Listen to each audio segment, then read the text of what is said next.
नमस्कार दोस्तों, मैं नीरज जोशी स्वागत करता हूं आपका हमारे स्टॉक मार्केट इन्वेस्टिंग कोर्स के नेक्स्ट लेक्चर में। इस लेक्चर में आज हम आपको एक ऐसा मेथड सिखाएंगे जिससे मैं खुद वैल्यूएशन का एनालिसिस करता हूं। इस मेथड का वैसे तो कोई नाम नहीं है, लेकिन इसका प्रिंसिपल बहुत हद तक डिस्काउंटिंग के मेथड से मिलता जुलता है। तो चलिए इसे एशियन पेंट्स के स्टॉक का एग्जाम्पल लेकर समझते हैं। तो एशियन पेंट्स ने ईयर 2022 में 3085 करोड़ का प्रॉफिट कमाया था। तो अब हम तीन सिनेरियो के हिसाब से इसका वैल्यूएशन एनालिसिस कर सकते हैं, जो कि है बुल केस, मॉडरेट केस और बेस केस सिनेरियो। तो सबसे पहले बुल केस की बात करते हैं। तो बुल केस में हम ये अज्यूम करके चलते हैं कि एशियन पेंट्स अपने प्रॉफिट को अगले 5 साल में 20% के रेट से कंपाउंड करेगा, यानी कि 5 साल के बाद एशियन पेंट्स का जो टोटल प्रॉफिट होगा वो होगा 7,542 करोड़ रुपए। तो अभी इसका जो EPS मतलब अर्निंग पर शेयर है वो करीब 38 के आसपास है। तो अगर ये 20% के रेट से इंक्रीज होता है तो 5 साल के बाद इसका अर्निंग पर शेयर हो जाएगा 94 रुपीज का। अब एशियन पेंट्स करंटली 70 रुपीज के PE पर ट्रेड कर रहा है, तो 5 साल बाद भी अगर हम ये मान के चलते हैं कि ये 70 के PE पर ही ट्रेड करेगा और अर्निंग पर शेयर के अकॉर्डिंग उसी रेट से स्टॉक की प्राइस भी इंक्रीज होगी। तो इस हिसाब से अगर इसकी फ्यूचर प्राइस हमें कैलकुलेट करनी है तो PE रेशियो का फॉर्मूला होता है share price divided by earning per share. ये मैंने आपको पिछले लेक्चर्स में बताया है। तो अब अगर इसी फॉर्मूला के हिसाब से हमें 5 साल बाद की शेयर प्राइस निकालनी है तो शेयर प्राइस का फॉर्मूला होगा earning per share multiply with PE ratio. अब क्योंकि हम ये मानकर चल रहे हैं कि 5 साल बाद इसका अर्निंग पर शेयर 20% के रेट से ग्रो करेगा, तो इसका जो अर्निंग पर शेयर है वो 94.5 का होगा और PE रेशियो आज के बराबर यानी 70 का ही रहेगा। तो इस हिसाब से इसके शेयर की प्राइस निकल कर आती है 94.5 multiply with 70 is equal to 6,615 rupees. तो बुल केस के सिनेरियो में इसके शेयर की प्राइस 5 साल बाद होगी 6,615 रुपीज, और क्योंकि अभी एशियन पेंट्स के शेयर की प्राइस 2,800 रुपए के आसपास है, तो इस हिसाब से बुल केस सिनेरियो में एशियन पेंट्स के शेयर की प्राइस 18.76 के CAGR रिटर्न दे सकती है। बट कंडीशन ये है कि वो अगले 5 साल तक 20% के रेट से प्रॉफिट को ग्रो कर सके और उसका PE रेशियो 70 का ही रहे। ध्यान रहे कि ये सब हम आपको सिखाने के लिए एग्जाम्पल ले रहे हैं, शेयर की प्राइस बढ़ेगी या नहीं इसके लिए और भी बहुत सारे फैक्टर्स को हमें देखना होता है। तो ये था बुल केस। अब मॉडरेट केस के हिसाब से देखें तो इसमें हम ये मानकर चलते हैं कि एशियन पेंट्स 20 नहीं बल्कि 15% के रेट से ग्रो करेगा और उसका PE भी 70 का नहीं रहेगा बल्कि घटकर 50 पर आ जाएगा। तो इस केस में हमारा जो फ्यूचर EPS आएगा वो होगा 78 का। तो अगर सेम फॉर्मूला के हिसाब से प्राइस को कैलकुलेट करें तो इस केस में हमारी जो फ्यूचर प्राइस है वो होगी 50 मल्टीप्लाई विद 78, तो 3,900 रुपीज की हमारी प्राइस निकल कर आ जाएगी। तो इसका मतलब है कि एशियन पेंट्स के शेयर की प्राइस 6.85% के रेट से ग्रो होगी, जो कि इन्फ्लेशन के बराबर है। तो इस हिसाब से तो हम निफ्टी से ही लगभग 11% का रिटर्न एक्सपेक्ट करते हैं। तो ऐसे में हमें एशियन पेंट्स में उससे भी कम रिटर्न्स मिलेंगे। तो इन सब अजम्पशन के अकॉर्डिंग हमें एशियन पेंट्स में पैसे नहीं लगाने चाहिए। ये सिर्फ एक एग्जाम्पल है जो आपको सिखाने के लिए बताया गया है। अब जो थर्ड केस है वो है बेस केस। इसकी बात करें तो इस केस में हम ये अज्यूम करके चलते हैं कि एशियन पेंट्स अपने प्रॉफिट को अगले 5 साल में 10% से ग्रो करने वाली है और उसका जो PE रेशियो है वो घटकर 30 पे आ जाएगा। तो इस हिसाब से उसका जो फ्यूचर अर्निंग पर शेयर है वो 61 का निकल कर आता है। तो इस केस में फ्यूचर में उसकी प्राइस होगी 61 multiply with 30 is equal to 1830 rupees. तो बेस केस सिनेरियो में एक्चुअली एशियन पेंट्स के शेयर की प्राइस 8.13% के रेट से घटेगी। तो अब आप खुद डिसाइड कर सकते हैं कि आपको यहाँ पे क्या करना चाहिए। तो ये था वो तरीका जिससे मैं पर्सनली वैल्यूएशन को अप्रोच करता हूँ और मुझे काफी रिलायबल मेथड लगता है। PE रेशियो और PB रेशियो तो प्रेजेंट की बात करते हैं, तो अगर उसमें हम फ्यूचर की ग्रोथ को भी डिस्काउंट कर लें तो इससे हमें वैल्यूएशन की एक सही पिक्चर मिल जाएगी। अब अगर इस तरीके से हम डीमार्ट का वैल्यूएशन निकालें तो as per the data DMart के जो करंट अर्निंग पर शेयर चल रहा है वो 35 के आसपास चल रहा है और उसके शेयर की प्राइस अभी लगभग 3,300 रुपीज के आसपास है और इसका करंट PE 93 का है। तो बुल केस में अगर हम ये मानकर चल रहे हैं कि डीमार्ट अगले 5 साल तक अपने प्रॉफिट को 30% के CAGR से बढ़ाने वाला है। ये कंपनी रिटेल सेक्टर से बिलोंग करती है और इस सेक्टर में काफी ग्रोथ एक्सपेक्टेड है, तो इसलिए हम 30% का ग्रोथ नंबर लेकर चल रहे हैं। तो इस हिसाब से 5 साल बाद डीमार्ट का जो अर्निंग पर शेयर होगा वो होगा 130 का। और अगर हम ये मानते हैं कि 5 साल बाद भी उसका पीई 70 पर ही रहेगा, तो इस हिसाब से डीमार्ट की जो फ्यूचर प्राइस होगी वो होगी 70 multiply with 130 is equal to 9,100 rupees. और क्योंकि अभी इसकी जो प्राइस है वो 3,300 रुपीज चल रही है, तो इस हिसाब से उसके शेयर की प्राइस 22.5% के रेट से ग्रो कर सकती है, जो कि एक बहुत ही अच्छा नंबर है। अब मॉडरेट केस की बात करें तो अगर हम अज्यूम करते हैं कि डीमार्ट 15% के रेट से ग्रो करेगा और उसका पी रेशियो 60 का होगा, तो इस केस में फ्यूचर अर्निंग पर शेयर 70 का होगा और future price 70 multiply with 60 is equal to 4,200 rupees की होगी। यानी इस केस में शेयर की प्राइस 5% के रेट से ग्रो करने वाली है। तो इस केस में तो आप शायद इन्फ्लेशन को भी बीट नहीं कर पाएंगे। और अगर बेस केस की बात करें तो इस केस में हम अज्यूम करके चलते हैं कि डीमार्ट 12% के रेट से ग्रो करने वाला है और उसका पी रेशियो 60 का होने वाला है। तो इस केस में future earning per share 62 rupees का होगा और फ्यूचर प्राइस 62 मल्टीप्लाई विद 60 यानी 3,720 रुपीज होगी। अब क्योंकि अभी उसके शेयर की प्राइस 3,300 रुपीज चल रही है, तो इस हिसाब से हमें सिर्फ 2.42% के ही रिटर्न मिल रहे हैं, जो कि काफी कम है। तो ये एक अच्छा तरीका है, बट इसमें अगर आपकी ग्रोथ एक्सपेक्टेशन सही होगी तभी आप सही वैल्यूएशन पता कर पाएंगे। तो अगर आप किसी कंपनी का वैल्यूएशन निकालना चाहते हैं और पता करना चाहते हैं कि 5 साल बाद उसके शेयर की प्राइस क्या होगी, तो ये एक अच्छा तरीका है। बट इसमें अगर आपकी ग्रोथ एक्सपेक्टेशन सही होगी तभी आप सही वैल्यूएशन पता कर पाएंगे। तो आज के लिए बस इतना ही। अब मिलते हैं नेक्स्ट लेक्चर में। नमस्कार दोस्तों, मैं नीरज जोशी स्वागत करता हूं आपका हमारे स्टॉक मार्केट इन्वेस्टिंग कोर्स के नेक्स्ट लेक्चर में। इस लेक्चर में हम आपको कंपनीज को क्वालिटेटिव बेसिस पर एनालाइज करना सिखाएंगे। क्वालिटेटिव के नाम से ही आपको समझ आ रहा होगा कि अब हम आपको बिजनेस की क्वालिटीज को एनालाइज करना सिखाएंगे, जिन्हें नंबर्स के थ्रू एनालाइज नहीं किया जा सकता। फॉर एग्जाम्पल, अगर मैं आपसे पूछूं कि इंडिया में सबसे अच्छा पिज्जा कौन बनाता है, तो आप में से ज्यादातर लोग शायद डोमिनोज का नाम लेंगे, क्योंकि उनका टेस्ट अच्छा है। तो यहाँ पर टेस्ट एक क्वालिटेटिव फैक्टर है जिसे हम नंबर्स के थ्रू एक्सप्रेस नहीं कर सकते हैं। अब ये तो सिर्फ एक एग्जाम्पल था। बिजनेस के केसेस में हर बिजनेस के अलग अलग क्वालिटेटिव फैक्टर्स हो सकते हैं, जिन्हें पता करने का सबसे आसान तरीका है कंपनी की एनुअल रिपोर्ट पढ़ना। एनुअल रिपोर्ट पढ़कर ही आप कंपनी के बिजनेस मॉडल को समझ सकते हैं, जिस बिजनेस में कंपनी काम कर रही है उसके बारे में और ज्यादा जान सकते हैं। तो इस लेक्चर में हम आपको एक कंपनी जुबिलेंट फूडवर्क्स का एग्जांपल लेकर एनुअल रिपोर्ट पढ़ना सिखाएंगे। तो चलिए इस लेक्चर की शुरुआत करते हैं। तो किसी भी कंपनी की एनुअल रिपोर्ट पढ़ने के लिए सबसे पहले आपको स्क्रीनर की वेबसाइट में जाना होगा और वहां पर जाकर उस कंपनी का नाम सर्च करना होगा। जैसे ही आप कंपनी का नाम सर्च कर लेंगे, उसके बाद ऊपर ही आपको एक डॉक्यूमेंट्स का सेक्शन नजर आ रहा है, आपने इस पर क्लिक करना है। जैसे ही आप इस पर क्लिक करेंगे तो यहीं पर आपको दिखाई दे रहा है एनुअल रिपोर्ट्स। इसमें जो सबसे लेटेस्ट एनुअल रिपोर्ट होगी वो आपको यहाँ पर मिल जाएगी, तो आपने इस पर क्लिक करना है। जैसे ही आप इस पर क्लिक करेंगे तो आपके सामने एनुअल रिपोर्ट निकल कर आ जाएगी। इसके अलावा जिस भी कंपनी की एनुअल रिपोर्ट आप पढ़ना चाहते हैं, आप डायरेक्टली उसकी वेबसाइट में जाकर भी वहां पर इन्वेस्टर्स रिलेशन का एक ऑप्शन होता है। हर लिस्टेड कंपनी की वेबसाइट में इन्वेस्टर्स रिलेशन नाम का एक ऑप्शन जरूर होता है, जहां पर इन्वेस्टर्स के लिए इंपॉर्टेंट इन्फॉर्मेशन अवेलेबल होती है और यहीं पर आपको एनुअल रिपोर्ट्स भी मिल जाएगी। तो आप देख सकते हैं कि इन्वेस्टर्स रिलेशन पे क्लिक करने के बाद हमें यहाँ पर एनुअल रिपोर्ट का ऑप्शन आ रहा है। अब जैसे ही आप एनुअल रिपोर्ट्स पे जाएंगे तो यहाँ पर भी आपको एनुअल रिपोर्ट डाउनलोड करने का ऑप्शन मिल जाएगा। आप देख सकते हैं ये आपको यहाँ से भी एनुअल रिपोर्ट मिल जाएगी और वही सेम एनुअल रिपोर्ट आपको यहाँ पे दिखाई दे रही है।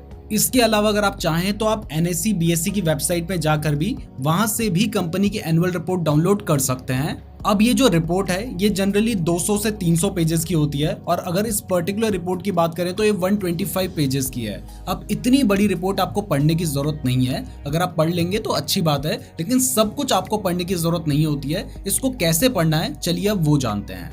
तो इस रिपोर्ट को ओपन करते ही सबसे पहली चीज जो हमें दिखाई दे रही है वो है इस रिपोर्ट का ईयर, जो कि 2021-22 है। और इसके बाद जैसे ही आप थोड़ा नीचे स्वाइप करेंगे तो यहाँ पर आपको दिखाई दे रहे हैं वो सभी ब्रांड्स जो ये कंपनी ओन एंड ऑपरेट करती है।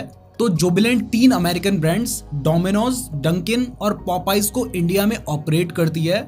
डोमिनोज जैसे कि हमें पता है कि एक पिज्जा ब्रांड है, तो ये वैसे तो अमेरिका का ब्रांड है, लेकिन जुबिलेंट के पास इसे इंडिया, श्रीलंका और बांग्लादेश में ऑपरेट करने के एक्सक्लूसिव राइट्स है। इसके अलावा डंकिन एक कॉफी ब्रांड है और पॉपाइज में KFC की तरह ही चिकन फ्राई बेचा जाता है। इसके अलावा इनके पास 3 इन हाउस ब्रांड भी हैं जिनको ये खुद ओन करते हैं। इसमें पहला है हॉन्ग्स किचन, दूसरा है एकदम और तीसरा है शेफ बॉस।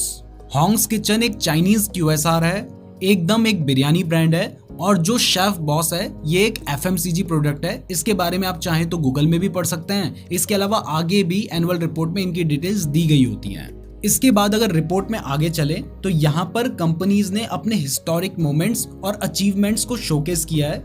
आप देख सकते हैं कि 1996 में इन्होंने फर्स्ट डोमिनोज इंडिया स्टोर खोला था। 2001 में पहला QSR ब्रांड बना था जिसने इंडिया में 100 आउटलेट्स को रीच किया था और इसके आगे भी इनके जो हिस्टोरिक इवेंट्स हैं वो सभी आपको दिखाई दे रहे हैं। इसके बाद रिपोर्ट्स में आगे चलें तो यहाँ पर कंटेंट दिए हैं कि कौन से पेज में क्या क्या इन्फॉर्मेशन मिलेगी। जैसे अगर आप की फिगर्स देखना चाहते हैं तो वो पेज नंबर 10 पे है, तो हम यहाँ से डायरेक्टली पेज नंबर 10 पर चलते हैं। तो ये हमारा पेज नंबर 3 है, ये 4 और 5 है और ये आ गया है हमारा पेज नंबर 10। यहाँ पर हमें कंपनी के की परफॉर्मेंस मैट्रिक्स समराइज फॉर्म में देखने को मिल रहे हैं। जैसे आप देख सकते हैं कि कंपनी का जो ग्रॉस मार्जिन है वो तो थोड़ा घटा है, लेकिन एबिडा मार्जिन बढ़ा है, पैट मार्जिन भी बढ़ा है, ROC भी बढ़ा है और ROE भी बढ़ा है। इसके अलावा यहाँ पर कुछ और भी इंफॉर्मेशन देखने को मिल रही है जो कि हमें स्क्रीनर की वेबसाइट पे या हर वेबसाइट पे देखने को नहीं मिलती है। जैसे कि आपको पता है कि डोमिनोज का ऐप भी है, तो उनके ऐप के डाउनलोड्स बढ़कर 30 मिलियन हो चुके हैं, जो कि इससे पहले वाले फाइनेंशियल ईयर में 24 मिलियन थे। इसके अलावा ओवरऑल ऑनलाइन सेल्स में जो मोबाइल ऐप का कंट्रीब्यूशन है वो 97.4% रहा है इस फाइनेंशियल ईयर में। इसके बाद अगर हम नेक्स्ट पेज में देखें तो यहाँ पर कंपनी की परफॉर्मेंस का एक छोटा सा हाईलाइट दिया हुआ है। यहाँ पर आपको एक इंटरेस्टिंग चार्ट CSR स्पेंड का देखने को मिल रहा है। कंपनीज एक्ट 2013 के अकॉर्डिंग कंपनीज को अपने लास्ट 3 इयर्स के प्रॉफिट आफ्टर टैक्स यानी पैट का एटलीस्ट 2% सोशल सर्विसेज के लिए स्पेंड करना पड़ता है, जिसको कॉर्पोरेट सोशल रिस्पॉन्सिबिलिटी यानी CSR कहा जाता है। इसके अलावा कंपनी ने अपने डिलीवरी फ्लीट में इलेक्ट्रिक व्हीकल्स का भी डेटा दिया है जो कि बढ़कर 3822 हो चुका है। इसके बाद जैसे ही हम नेक्स्ट पेज में आएंगे तो यहाँ पे हमें चेयरमैन मैसेज देखने को मिल रहा है, जिसको ज्यादातर लोग इग्नोर कर देते हैं, लेकिन ये बहुत ज्यादा इंपॉर्टेंट होता है क्योंकि इसमें जो कंपनी के चेयरमैन है वो हमें कंपनी के बारे में समराइज करके बहुत कुछ बता देते हैं। तो यहाँ से आपको कंपनी की परफॉर्मेंस, उनके फ्यूचर ग्रोथ प्रोस्पेक्ट्स और कंपनी अभी क्या क्या चैलेंजेस फेस कर रही है उसके बारे में भी पता चल सकता है।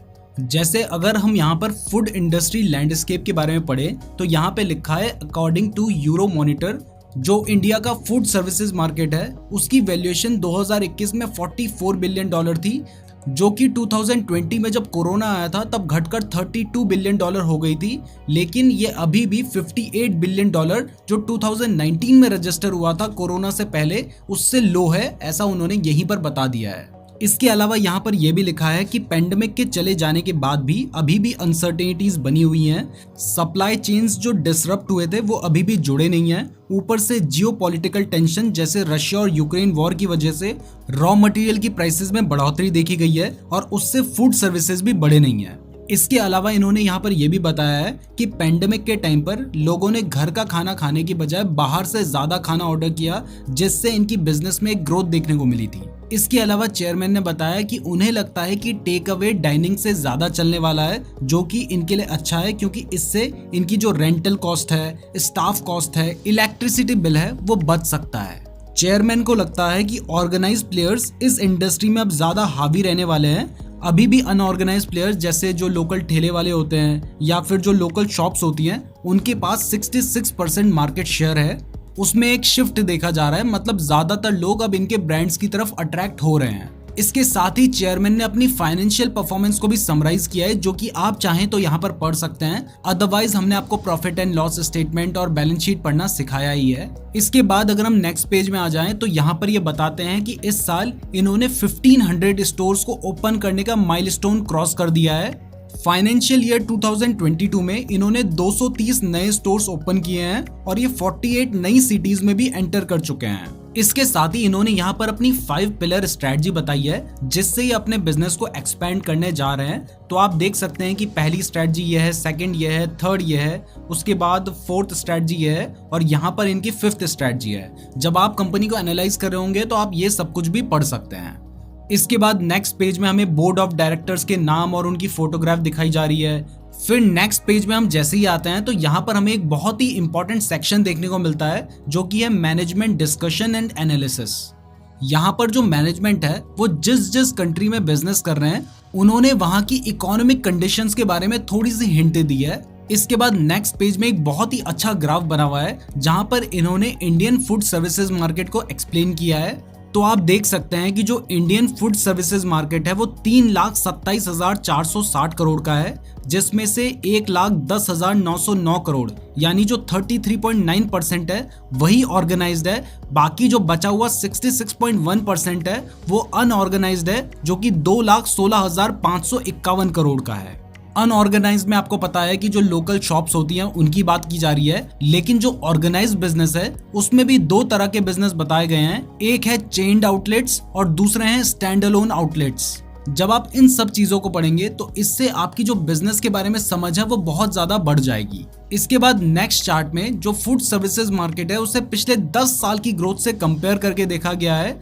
फाइनेंशियल ईयर 2010 में ये 1844 बिलियन रुपीस था, जो कि फाइनेंशियल ईयर 20 में 9% के CAGR से ग्रो करके 4236 बिलियन रुपीस हो चुका है। अब ये चार्ट मान लो आपको ऐसे समझ नहीं आ रहा है तो यहाँ पर उसके बारे में मेंशन भी किया है, आप चाहें तो इसे पढ़ सकते हैं।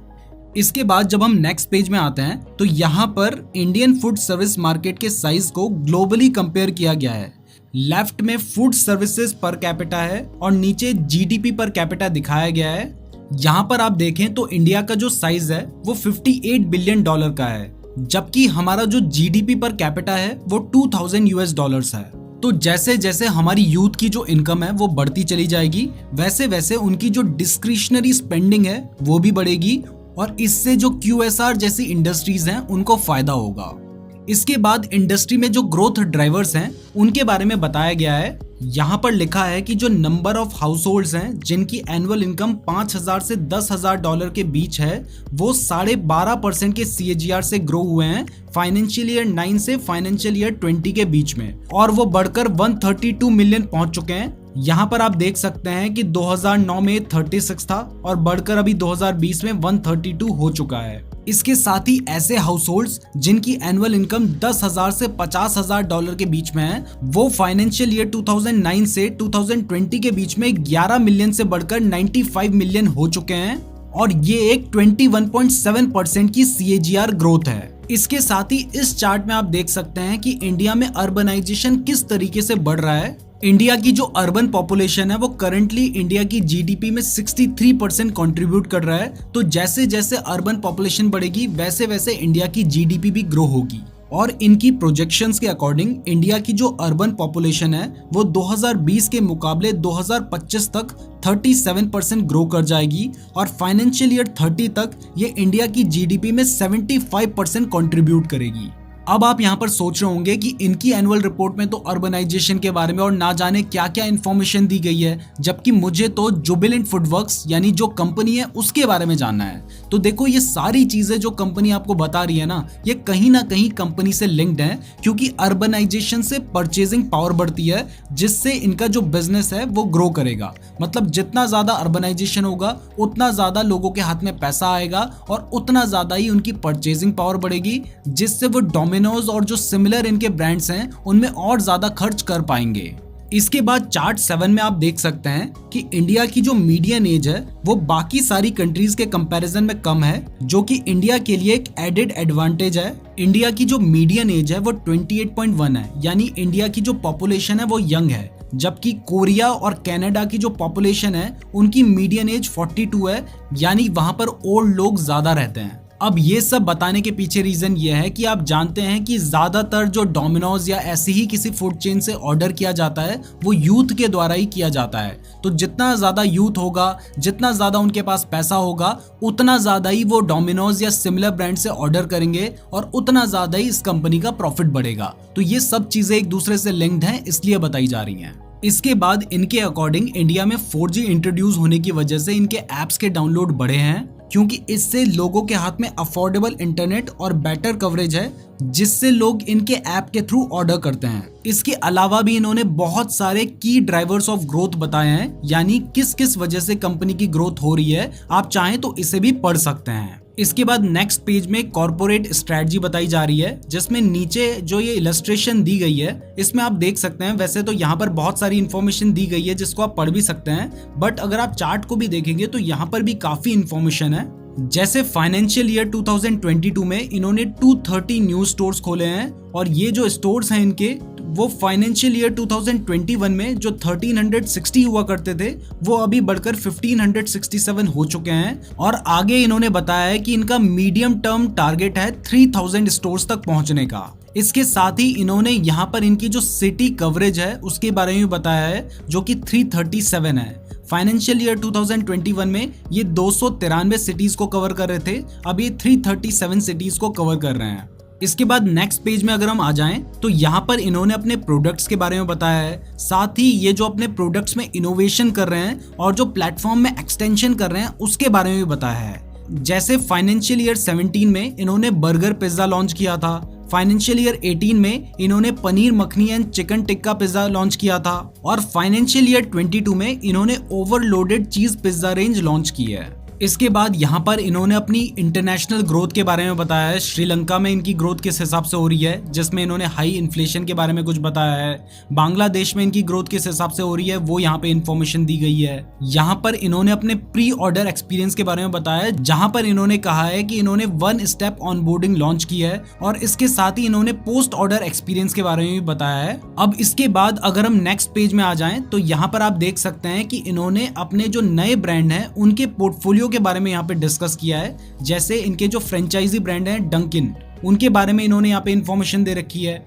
इसके बाद यहाँ पर इन्होंने पॉपाइज के बारे में बता रखा है, जो मैं आपको कह रहा था कि आपको इन्फॉर्मेशन यहाँ पे मिल जाएगी, वो इन्फॉर्मेशन यहाँ पे दिख रही है। अब ये तो इनके फ्रेंचाइजी ब्रांड है, लेकिन कुछ ऐसे भी ब्रांड हैं जो मैंने आपको बताया था कि ये खुद ओन करते हैं, जिसमें हॉन्ग्स किचन, एकदम और शेफ बॉस है, तो उसके बारे में इन्फॉर्मेशन यहाँ पर दी गई है। अब आपको पता है कि जुबिलेंट फूडवर्क्स का मैक्सिमम जो रेवेन्यू है वो डोमिनोज से आता है, लेकिन इसके बाद यहाँ पे एक इंटरेस्टिंग चार्ट दिखाई दे रहा है जिसमें इन्होंने न्यू ब्रांड पोर्टफोलियोज के बारे में बताया है, और इसमें आप देख सकते हैं कि सेकंड मोस्ट जो इनका रेवेन्यू आ रहा है वो डंकिन से आ रहा है, उसके बाद हॉन्ग्स किचन से आ रहा है। ये फाइनेंशियल ईयर 19 का डेटा है। अगर फाइनेंशियल ईयर 22 का डेटा देखें तो भी आप देख सकते हैं कि फाइनेंशियल ईयर 19 के कंपैरिजन में जो इनके अदर ब्रांड्स है वहां से भी इनका रेवेन्यू बढ़ा है। अब इसके बाद नेक्स्ट पेज में चलें तो यहाँ पर इन्होंने अपने एम्प्लॉइज हेल्थ एंड वेलबींग के बारे में बात किया है, जो कि आप चाहें तो पढ़ सकते हैं, बहुत ज्यादा जरूरी नहीं है। इसके बाद इन्होंने अपनी इंटीग्रेटेड सप्लाई चेन के बारे में बताया है।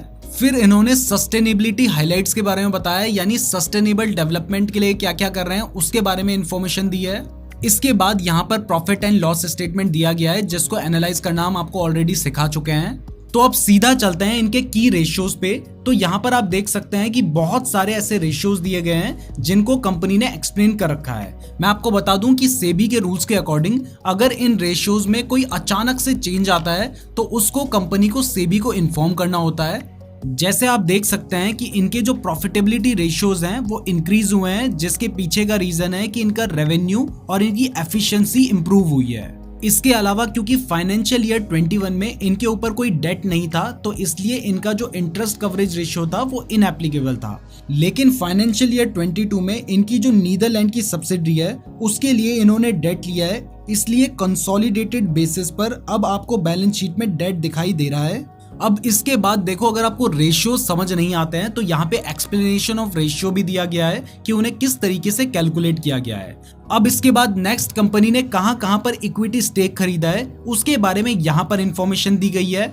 तो इसी के साथ हमारा जो मैनेजमेंट डिस्कशन है वो खत्म होता है। इसके बाद नेक्स्ट इन्फॉर्मेशन जो हमें देखनी है वो है बोर्ड ऑफ डायरेक्टर्स के बारे में। अब बोर्ड ऑफ डायरेक्टर्स की जो इमेज थी और जो नाम थे वो तो मैंने आपको पहले भी दिखा दिए थे, लेकिन इनके नाम और इमेज से तो कुछ नहीं होगा, आपको इनकी क्वालिफिकेशंस भी जाननी है, तो वो आगे आपको कहीं ना कहीं पे दी होगी। तो यहाँ पे हमने सर्च किया, वैसे आप ऊपर सर्च करके भी देख सकते हैं जो भी इन्फॉर्मेशन आपको देखनी है। तो हमने सर्च किया तो हमें दिखाई दिया कि इनकी जो इन्फॉर्मेशन है वो पेज नंबर 47 में दी गई है। तो आप देख सकते हैं जो भी हमारे बोर्ड ऑफ डायरेक्टर्स हैं, जैसे अगर इनके सीईओ की बात करें तो प्रतीक आर पोटा इनके सीईओ हैं, जिनकी क्वालिफिकेशन आपको यहाँ पे दिखाई दे रही है। वो IIM कैलकाटा से पढ़े हुए हैं, उन्हें 29 इयर्स का एक्सपीरियंस है और इससे पहले वो पेप्सिको में काम कर चुके हैं। तो इससे आपको उनके एक्सपीरियंस के बारे में पता चल रहा है। इसके बाद अगर रजनीत कोहली की बात करें, जो कि चीफ बिजनेस ऑफिसर हैं डोमिनोज के, वो इससे पहले कोका कोला में काम कर चुके हैं। तो इससे आपको इनकी जो मैनेजमेंट है उनके बारे में भी अच्छी खासी इन्फॉर्मेशन मिल रही है। इसके बाद नेक्स्ट इंपॉर्टेंट फैक्टर जो हमें एनुअल रिपोर्ट में देखना है वो है रिस्क मैनेजमेंट। देखो, हर कंपनी के बिजनेस मॉडल के अकॉर्डिंग कुछ उसमें रिस्क फैक्टर्स होते हैं। इन नोन रिस्क फैक्टर्स को अकाउंट में लेते हुए हम कंपनी का एनालिसिस करते हैं। तो इनके बिजनेस में क्या रिस्क हैं उसके बारे में इन्होंने यहाँ पे इंफॉर्मेशन दे रखी है। जैसे सबसे पहला रिस्क उन्होंने बताया है कि पेंडेमिक की वजह से उनका जो बिजनेस था वो डिसरप्ट हो गया था। अब इस रिस्क का मतलब क्या है वो भी सामने ही समझाया गया है कि उनका जो ओवरऑल बिजनेस का वॉल्यूम था वो ऑन डाइनिंग बिजनेस में रेस्ट्रिक्शंस की वजह से कम हो गया था। अब रिस्क तो हर बिजनेस में होते हैं, लेकिन उसको मिटिगेट करने के लिए वो क्या मेजर्स ले रहे हैं वो उन्होंने सामने ही बता रखे हैं। तो पहला इनिशिएटिव जुबिलेंट फूडवर्क्स ने लिया था। आपको याद भी होगा डोमिनोज में 0 कॉन्टैक्ट डिलीवरी चल रही थी, तो ये उनका एक इनिशिएटिव था ताकि कस्टमर्स उनकी तरफ अट्रैक्ट हों। इसके अलावा उन्होंने क्या क्या मेजर्स लिए थे वो भी आपको यहाँ पे दिखाई दे रहे हैं। जैसे नेक्स्ट रिस्क क्या था, डिसरप्शन इन सप्लाई चेन, उसका मीनिंग क्या है और उसको मिटिगेट करने के लिए क्या मेजर लिए गए हैं, वो सब इंफॉर्मेशन यहाँ पर आपको मिल जाती है। तो रिस्क मैनेजमेंट पढ़ना भी बहुत ज्यादा जरूरी है। इसके बाद नेक्स्ट इंपॉर्टेंट फैक्टर जो हमें देखना है वो है बिजनेस रिस्पॉन्सिबिलिटी रिपोर्ट। यहाँ कंपनी अपने बारे में सारी इंफॉर्मेशन देती है, इनकी जितनी भी सब्सिडरी हैं, उनके जो ज्योग्राफिकल लोकेशन ऑफ बिजनेस है, इन सब के बारे में इंफॉर्मेशन यहाँ पर मिलती है। यहाँ पर आप देख सकते हैं कि कंपनी की वेबसाइट, ईमेल एड्रेस और बिजनेस एरियाज के बारे में भी इंफॉर्मेशन दी गई है। इसके बाद अगर हम नेक्स्ट पेज में देखें तो यहाँ पे एक क्वेश्चन है कि does the company have any subsidiary companies. तो इन्होंने बताया है कि इनकी 3 सब्सिडरी कंपनीज हैं। इसमें से एक श्रीलंका में है, दूसरी बांग्लादेश में है और तीसरी नीदरलैंड में है। इसके साथ ही आप ये भी देख सकते हैं कि कंपनी ने पिछले 5 साल में कितने केसेस फाइल किए हैं, ये आप सर्च करके भी देख सकते हैं। तो यहाँ पे आपको दिखाई दे रहा है कि इसने 114 केसेस पिछले 5 साल में फाइल किए हैं, जो कि अनफेयर ट्रेड प्रैक्टिसेस की वजह से है। इसके बाद नेक्स्ट इंपॉर्टेंट फैक्टर जो आपको देखना है वो है कॉर्पोरेट गवर्नेंस रिपोर्ट। ये कहाँ पर मिलेगा वो आप चाहें तो कंटेंट में जाके देख सकते हैं या फिर आप सर्च करके भी देख सकते हैं। जैसे अगर हम कंटेंट में जाके देखें कि कॉर्पोरेट गवर्नेंस रिपोर्ट हमको कहाँ पे मिलेगी, तो आपको दिखाई दे रहा है पेज नंबर 66 में हमें ये इन्फॉर्मेशन मिल जाएगी। तो हम डायरेक्टली यहाँ से पेज नंबर 66 पे चलते हैं। तो ये आ गए हैं हम पेज नंबर 66 पे। यहाँ पे आपको दिखाई दे रहा है कॉर्पोरेट गवर्नेंस रिपोर्ट। इस रिपोर्ट में आपको दिखाई देगा कि कंपनी की जो AGM हुई थी यानी एनुअल जनरल मीटिंग, उसमें सभी डायरेक्टर्स प्रेजेंट थे या फिर नहीं, वो इन्फॉर्मेशन आपको यहाँ पर मिलेगी। इसके अलावा आपको यहाँ पे ये भी पता चलेगा कि ये जो डायरेक्टर्स हैं क्या ये किसी दूसरी कंपनी के बोर्ड में भी डायरेक्टर्स हैं या फिर नहीं। इसके साथ ही जो अटेंडेंस शीट है वो भी आपको इसी सेक्शन में देखने को मिलेगी। जैसे आप देख सकते हैं कि जो सभी इंडिपेंडेंट डायरेक्टर्स हैं वो ऑलमोस्ट सभी मीटिंग्स में प्रेजेंट थे, एक्सेप्ट शामिद भारतीय जो कि नॉन एग्जीक्यूटिव डायरेक्टर हैं, वो एक मीटिंग में प्रेजेंट नहीं थे। इसके अलावा कंपनी की क्रेडिट रेटिंग भी इंपॉर्टेंट होती है, तो वो भी आप सर्च करके देख सकते हैं। यहाँ पे आपको दिखाई दे रहा है कि कंपनी की जो क्रेडिट रेटिंग है वो क्रिसिल ने A1 पॉजिटिव दी है और इंडिया रेटिंग्स एंड रिसर्च ने AA पॉजिटिव दी है। यहाँ पर आपको बता दूं कि अगर रेटिंग रीअफर्म्ड होती है या अपग्रेड होती है तो ये कंपनी के लिए एक पॉजिटिव साइन होता है। इसके बाद नेक्स्ट इंपॉर्टेंट फैक्टर है शेयर होल्डिंग पैटर्न। वैसे तो आपको पता है कि ये डेटा आपको स्क्रीनर की वेबसाइट में या किसी भी वेबसाइट में मिल जाता है, लेकिन यहाँ पर ये जो डेटा मिलता है उसमें आपको एग्जैक्ट नंबर ऑफ शेयर्स पता चल जाते हैं कि प्रमोटर एंड प्रमोटर ग्रुप के पास कितने एग्जैक्ट नंबर ऑफ शेयर्स हैं। इसके बाद नेक्स्ट इंपॉर्टेंट इन्फॉर्मेशन जो आपको देखनी है वो है इंडिपेंडेंट ऑडिटर रिपोर्ट। अब ये कंटेंट में हमें नजर नहीं आ रही थी तो हमने सर्च करके देखा है, तो हमें सर्च करके मिल गई है इंडिपेंडेंट ऑडिटर्स रिपोर्ट। वैसे ये जो इंडिपेंडेंट ऑडिटर रिपोर्ट है ये हमें फाइनेंशियल स्टेटमेंट में देखने को मिलती है, तो आप फाइनेंशियल स्टेटमेंट वाले सेक्शन में भी इसको ढूंढ सकते हैं। अब ये जो इंडिपेंडेंट ऑडिटर रिपोर्ट है ना, ये एनुअल रिपोर्ट की 2-3 सबसे इंपॉर्टेंट चीजों में से एक है। यहाँ पर ऑडिटर्स को ये कंफर्म करना बहुत ज्यादा जरूरी है कि कंपनी ने जो भी फाइनेंशियल स्टेटमेंट्स फाइल की गई है वो फिगर करेक्ट है या फिर नहीं, क्योंकि यहाँ पर जो इंडिपेंडेंट ऑडिटर्स हैं वो कंफर्म करते हैं कि कंपनी ने जो भी फाइनेंशियल स्टेटमेंट फाइल किए हैं वो करेक्ट हैं, जितने भी एसेट्स कंपनी ने डिक्लेयर किए हैं वो रियलिटी में एग्जिस्ट करते हैं, और इसके साथ ही जो भी फिगर्स एंड नंबर्स हैं वो करेक्ट हैं। अब देखते हैं कि जुबिलेंट के केस में ऑडिटर्स क्या कह रहे हैं। तो यहाँ ऑडिटर्स कह रहे हैं कि कंपनी के जो फाइनेंशियल स्टेटमेंट्स हैं ये एक ट्रू और फेयर व्यू दे रहे हैं कंपनी के बारे में, जो कि हमारे लिए ग्रीन साइन है। उन्होंने ये कहने के पीछे का अपना बेसिस फॉर ओपिनियन भी दिया है, जो कि आप चाहें तो पढ़ सकते हैं। यहाँ पर ऑडिटर्स ने एक और इम्पोर्टेंट इन्फॉर्मेशन दी है कि कंपनी श्रीलंका में अपनी सब्सिडरी के थ्रू 11,153 लाख की एसेट होल्ड करती है, जिसकी वैल्यू को उन्होंने 2,793 लाख घटा दिया है। इसके अलावा नेक्स्ट पेज में इन्होंने एक और चीज रिवील की है कि जीएसटी मैटर्स में जो लिटिगेशंस पेंडिंग है उसका अमाउंट बहुत ज्यादा बढ़ गया है। ये जो सारे पेंडिंग टैक्स लिटिगेशंस है ना, इन्हें आप आगे कहीं पर देख पाएंगे। ये पेज नंबर 97 में दिखाई दे रहे हैं, जो भी पेंडिंग लिटिगेशंस हैं और उनकी क्या वैल्यू है वो आपको यहाँ पे देखने को मिल रही है। इसके साथ ही आपको यहाँ पर यह भी देखना चाहिए कि क्योंकि कंपनी बहुत ज्यादा बड़ी है तो इनका जो ऑडिट है वो कोई रिस्पेक्टेड फर्म कर रही होनी चाहिए। तो जुबिलेंट फूडवर्क के केस में डिलॉयट इनके लिए ऑडिट कर रहे हैं, जो कि एक बहुत बड़ी फर्म है। इसके बाद नेक्स्ट आपको फाइनेंशियल स्टेटमेंट्स भी एनुअल रिपोर्ट में मिल जाते हैं। यहीं से इंफॉर्मेशन लेकर स्क्रीनर में अपलोड की जाती है, आप चाहें तो यहाँ से भी इसे पढ़ सकते हैं। फाइनेंशियल स्टेटमेंट में एक इंपॉर्टेंट चीज जो आप यहाँ से पढ़ सकते हैं वो है नोट्स। आपको फाइनेंशियल स्टेटमेंट के थोड़े नीचे आप जाएंगे तो वहां पे देखने को मिलेंगे, ये आपको नोट्स देखने को मिल रहे हैं। जैसे यहाँ पर आप देख सकते हैं कि ऑडिटर कह रहे हैं कि अगर एक लिटिगेशन की फाइनेंशियल वैल्यू कंपनी कैलकुलेट नहीं कर पाती है तो उसे कंटिंजेंट लायबिलिटीज में डाला जाता है। इसके अलावा श्रीलंका के इकोनॉमिक क्राइसिस की वजह से वहां के बिजनेस में अभी जो अनसर्टेनिटीज बनी हुई है उसके बारे में भी यहाँ पे कहा गया है। इसके अलावा इसकी जो नीदरलैंड सब्सिडरी है उसने रशिया में इन्वेस्ट किया था और रशिया के यूक्रेन में अटैक करने के बाद रशिया को स्विफ्ट नेटवर्क से ब्लॉक कर दिया गया था, जो फिर से अनसर्टेनिटी पैदा करता है। इसके अलावा यहाँ पर आप देख सकते हैं कि कंपनी के जो ऑडिटर्स हैं उन्होंने कंपनी के रेवेन्यू रिकॉग्निशन मॉडल को डिस्क्लोज किया है, जो कि आप चाहें तो पढ़ सकते हैं, वैसे आपको पढ़ना भी चाहिए। नोट से बेसिकली आपको 3 इंपॉर्टेंट चीजें देखने को मिलती हैं, जैसे किस बेसिस पे यानी अकाउंटिंग मेथड से एसेट्स और लायबिलिटीज को वैल्यू किया गया है, किस बेसिस पे प्रॉपर्टी प्लांट्स और इक्विपमेंट को वैल्यू किया गया है और किस बेसिस पे डेप्रिसिएशन और अमोर्टाइजेशन को कैलकुलेट किया गया है। इसके अलावा आपको इन्वेंट्रीज को किस तरीके से कैलकुलेट किया गया है ये देखना चाहिए और ट्रेड रिसीवेबल्स भी देखने चाहिए, स्पेशली ऐसे ट्रेड रिसीवेबल्स जो कि रिस्की है और शायद वापस नहीं आएंगे। इसके बाद नेक्स्ट इंपॉर्टेंट फैक्टर जो आपको देखना है वो है कंटिंजेंट लायबिलिटीज। ये भी आप सर्च करके देख सकते हैं। कंटिंजेंट लायबिलिटीज के बारे में मैंने आपको पहले ही बता रखा है कि ये ऐसी लायबिलिटीज हैं जो अचानक से कंपनी के ऊपर आ सकती हैं, और ध्यान रखिए कि ये कंपनी की बुक वैल्यू के 15% से ज्यादा नहीं होनी चाहिए। इसके बाद लास्ट और शायद एनुअल रिपोर्ट की सबसे ज्यादा इंपॉर्टेंट चीज जो आपको पढ़नी चाहिए वो है रिलेटेड पार्टी ट्रांजैक्शन। इससे हमें कंपनी के एथिकल बिहेवियर के बारे में बहुत सारी चीजें पता चलती है। रिलेटेड पार्टी ट्रांजैक्शंस बहुत ही ग्रे एरिया में आते हैं और कौन सा रिलेटेड पार्टी ट्रांजैक्शन सही है और कौन सा गलत है ये बताना बहुत ही मुश्किल होता है। तो इतना ध्यान रखिए कि अगर कंपनी अपनी सब्सिडरीज से गुड्स बाय या सेल कर रही है तो ये उनकी टोटल सेल्स का 10% से ज्यादा नहीं होना चाहिए। अगर इससे ज्यादा है तो ये एक रेड फ्लैग है और उस पर फर्दर इन्वेस्टिगेशन करना बहुत ज्यादा जरूरी है।